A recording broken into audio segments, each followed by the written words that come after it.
नज्म साकी बंद 1 अशार 3 मुश्किल अल्फाज के मानी।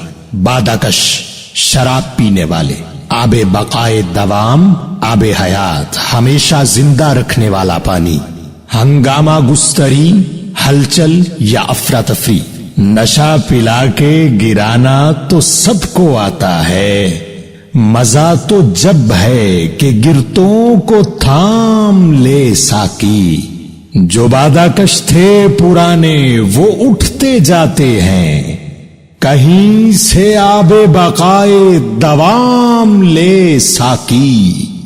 कटी है रात तो हंगामा गुस्तरी में तेरी, सहर करीब है अल्लाह का नाम ले साकी। तशरीह हजरत अल्लामा मोहम्मद इकबाल रहमतुल्लाह अलैह की इंतहाई खूबसूरत नज्म, जिसमें उन्होंने अपने जमाने के साहिबे इक्तदार लोगों को आईना दिखाया है और दूसरी तरफ उन मुल्लाओं से भी मुखातिब हैं जो पीरी का लिबादा ओढ़कर अपने मुरीदों में गुमराही की शराब तकसीम कर रहे हैं। पहले शेर में इंतहाई खूबसूरती से फरमाते हैं कि बज़ाहिर तो साकी का काम शराब पिलाना है जो कि सभी कर रहे हैं, लेकिन इसका मतलब ये क्यों निकाल लिया गया है कि शराब पिलाने का मकसद सिर्फ मदहोश करके गिराना ही है। फरमाते हैं कि दौरे हाजिर में शराब पिलाने का मकसद गुमराह करके गिराना है ताकि इंसान हमेशा पस्ती का शिकार रहे। इकबाल इस फिक्र से आगाह हैं कि यहाँ मजहब और वतन के नाम पर मासूम लोगों की जिंदगियों से खेला जाता है। दूसरे मिसरे में फरमाते हैं कि कमाल तो इस वक्त हो जब शराब पिलाई जाए लेकिन गुमराही की नहीं बल्कि आगही की, जिससे गिरना तो दूर लड़खड़ाने का भी सवाल न पैदा हो।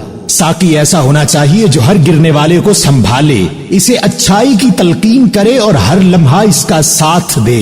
फिर दूसरे शेर में फरमाते हैं कि वो लोग जिन्हें आरजी शराब के नशे से हमकिनार किया गया, जिन्हें गुमराही की गर से हिदायत दी गई लेकिन रहजनों की बदौलत अपना नामो निशान मिटाते गए, उन्हें किसी रहनुमा की जरूरत थी जो उन्हें कभी ना मिल सका। दूसरे मिसरे में साकी से मुखातिब होकर कहते हैं कि अब नए आने वालों को ऐसी शराब पिलाई जाए कि वो कभी ना मर सके। यहाँ इकबाल की मुराद ये है कि उन्हें ऐसी जिंदगी जीना सिखाई जाए जिसमें वो सिर्फ मर्दे मुजाहिद बनकर जिंदगी गुजारें और जब मरे तो उनका नाम भी मुर्दों में ना हो बल्कि वो हमेशा के लिए अमर हो जाएं। और फिर आखिरी शेर में दूसरे शेर का ही रब्त बरकरार रखते हुए फरमाते हैं कि सारी जिंदगी दुनिया के हंगामों में उलझा रहा, ला हासिल के पीछे भागता रहा, अपनी जिंदगी को इस कदर अंधेरे का शिकार बनाए रखा कि वो एक रात की मानंद नजर आने लगी। लेकिन अब सुबह का वक्त होने वाला है, अब हमारे उरूज की एक और किरण हमारे सामने है।